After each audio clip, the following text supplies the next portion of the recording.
Hi there, and here I am with my series on playing Stockfish, finding cheaters. No, actually it's the speed run, isn't it? And we're going through the rating gradually in 10-minute games, so we can do a bit of educational stuff.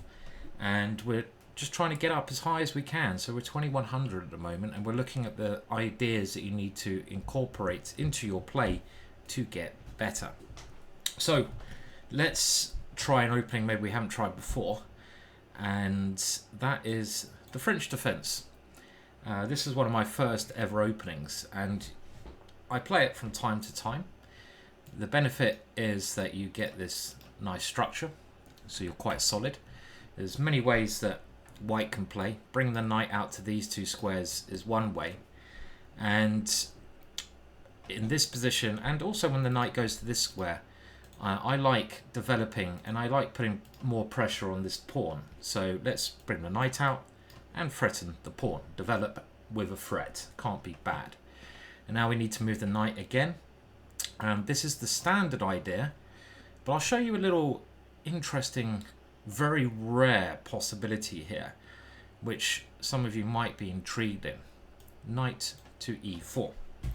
Now this is a very rare move, but it might take your opponents by surprise, and it's a very interesting move in actual fact. I used to play this, and the other thing is you can play it when the white knight is on this square as well, so you can play it against both of these moves.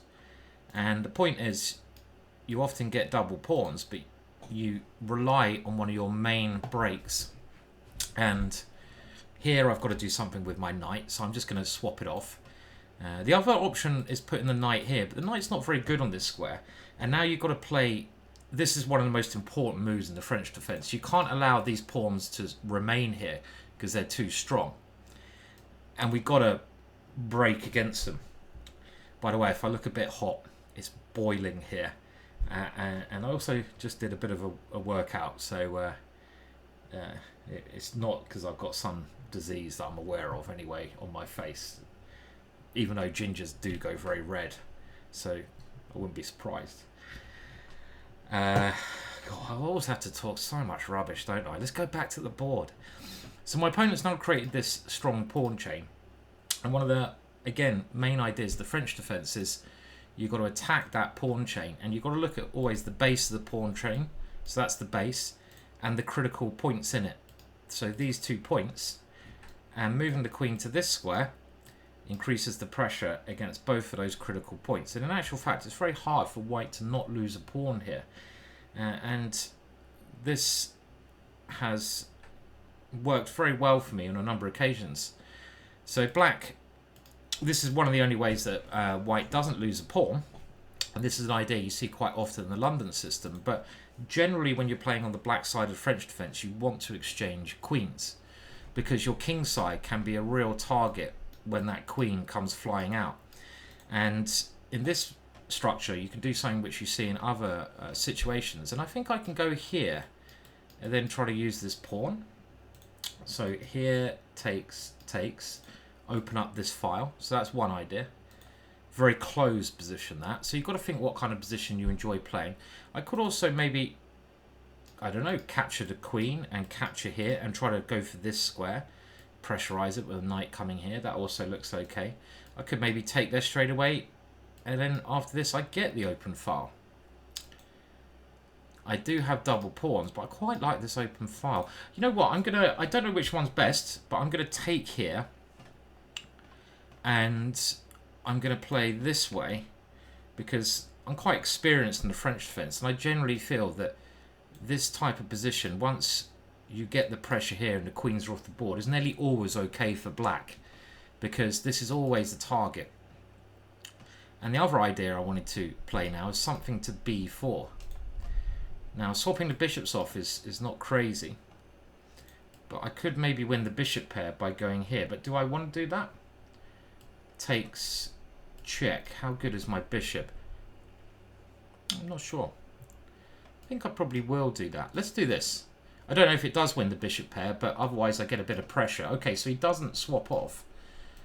But now I'm going to try and get... This is your problem piece in the French defense. When you play any opening, you need to know what are your good pieces and what are your bad pieces. And this bishop, because you put your pawns on light squares, is trapped. So often you want to bring this bishop to life. And I'm going to try to bring it either here or here and bring it to life. So I'm just improving my pieces.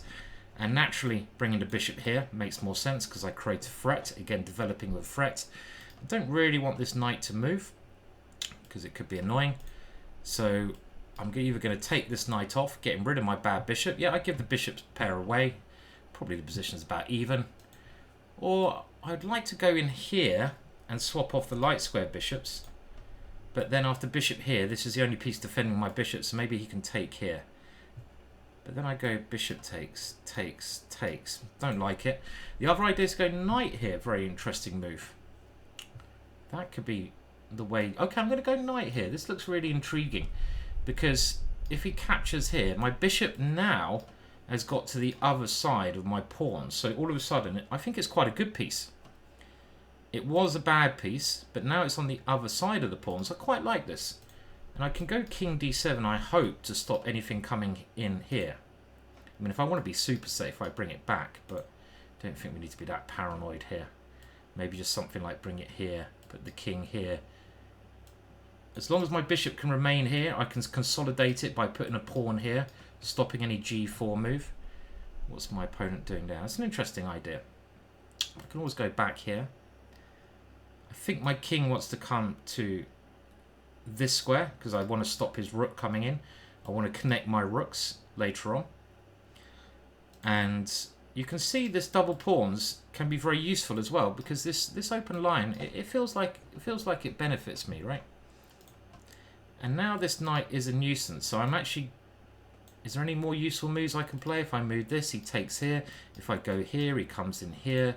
I could maybe try to get a rook there, but I'm just going to keep it simple. Let's just attack that knight. That knight was very frustrating. And yeah, he can take my bishop. Is there anywhere else I can put it? No, let's go here. He can take my bishop. I'm going to have to double another set of pawns, but these endings are quite peculiar. I just always think this pawn is a real issue later on in some of these endings.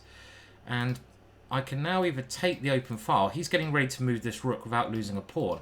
But I quite like the idea of this one. Let's start putting a little bit of pressure here.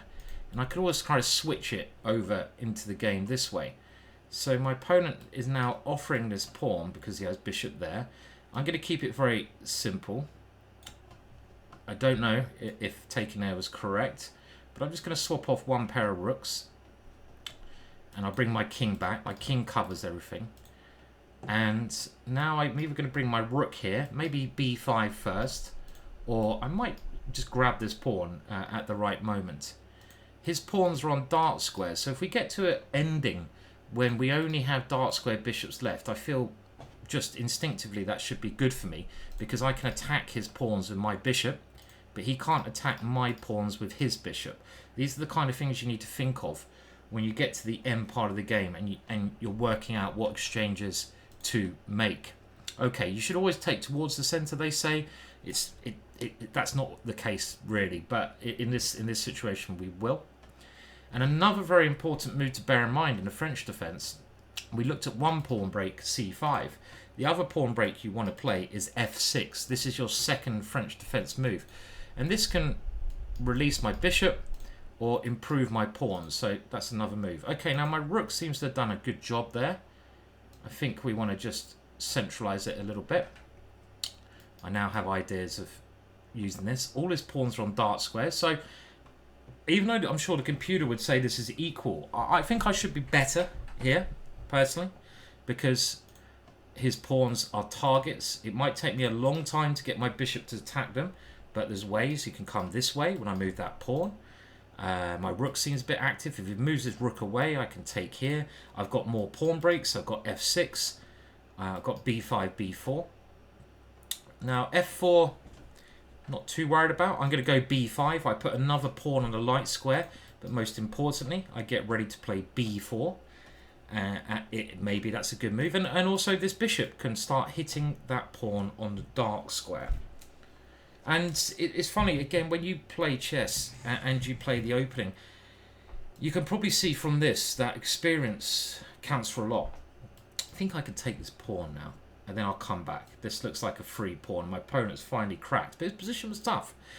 And what I mean by that is I know exactly when I play the opening, even what kind of ending I want, what kind of pieces I want to exchange, what kind of pieces I want to get on the board. I exchanged the light square bishops, I kept the dark square bishops on. So when you play an opening, this is the kind of things that you should be aware of in certain pawn structures. So you should be saying, okay, this pawn structure, what kind of ending would be good for me? You know, you can even make a list of this. It's hard work, but it would be very beneficial. And now I'm just going to try to swap rooks because I have the extra pawn and he still has this problem. Now, I don't know which way I take. I think I undouble my pawns now because this is a pass pawn. Yeah, why do I don't want to get rid of that pass pawn. And now I'm going to move that pass pawn because it gives my king a very nice square in the center. So let's move that king in. It's pretty much like clockwork now. The king comes in to this beautiful square. This pawn will advance, but I'm not going to rush that. I'm going to improve my bishop first. Anything going on there? No, he can't get a pass pawn, so I'm going to come here, attack this pawn, and now I'm going to improve my king even more. Let's come here. And now my bishop should be the next piece that I improve. So we can go here. So after d3, we have this nice diagonal. We can maybe play this f6 move, but I don't see any need to do that really.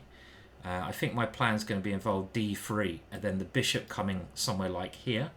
Or I could bring the bishop to attack that dark square, that pawn on a dark square. Or I could try attack the base of the pawn structure. Remember, when your opponent has a pawn chain, look at the base and think how you can attack it. So somehow I can try to get my bishop around to attack the base of the pawn structure. And again, this is the only pawn I'm really got on the dark square. This one I'm going to move. And this pawn is not even that relevant. Let's continue by coming in. My pawns are on light squares, so his bishop can't attack them. So there's nothing to worry about. He can't get a pass pawn. If he ever moves this, on pass on. This one will be stopped. These pawns can't really move. If this pawn moves, I take there. The Harry pawn moves, so what? It doesn't do anything. And now we're going to throw this check in, unleashing the bishop. Now, he could come here. I've got lots of tempting choices. Bishop here, or bishop here. I think I'm going to go for this one because he can't exchange bishops because my pawn is too strong. So I just simply take off. The king and pawn ending will be winning. Only thing I've got to think at is, no, this is winning. If he takes to the king, I come here and now my d pawn simply queens. He's too slow with any counterplay. And yeah, we can see that that is the end. So pretty smooth game there, just following some basic principles, knowing from the opening what you're trying to achieve. We had a very standard French defense position. I know that the queen exchange is good. My opponent, what did he do wrong? Well, I think in this opening, he's got to sacrifice a pawn. And I think the best thing to do is to move the knight here and give this pawn up, because I really feel you should keep the queens on as white in these positions, because you want to just attack me. Ideas like knight coming here, it gives him much more of a fun game, because he never really had any fun, did he? And what other mistakes did he do here? Well, I don't know if there's any good way you can stop my knight coming here, but I feel that when the knight did come here, even though he wanted to keep his bishops, I think it was better for him to take the knight here. Yes, he gives me two bishops, but his knight's quite a good piece, and his knight can come there after the check, because the way it occurred, this bishop becomes very good. I'm just trying to improve my pieces, and now there's many good moves, I feel, but this one gives me the two bishops, and he's a little bit worse here, you know, I feel, even if the computer doesn't agree. And how can he defend here? Well, I mean, he shouldn't be losing, of course. He's not losing. But his big mistake was, I would say, around about, I'm definitely quite a lot better here. Well, I don't know about a lot better, but better. Around about here, he freaked out and he just dropped this pawn. And you're often fine that. You're often fine when you're putting a little bit of pressure on your opponent. You don't need to do anything special. You can wait until they collapse. And I think he should just stuck to sensible ideas and brought his king to the middle. Because, okay, I can play b4, but I don't even know if I would have played this, but the threat is stronger than execution. And the point being, even if this occurs, he's got rid of another pawn from a dark square. I'm not threatening anything, and he can bring his king in here. And I feel like his king certainly should be helping his pawn, so that was a big mistake. Now, do like and subscribe. I need those likes, need those subscribes to the channel. Tell your friends about the channel. Why not? You know? And, yeah, I'll try to do some other stuff soon. Just been really busy recently, but thank you for watching.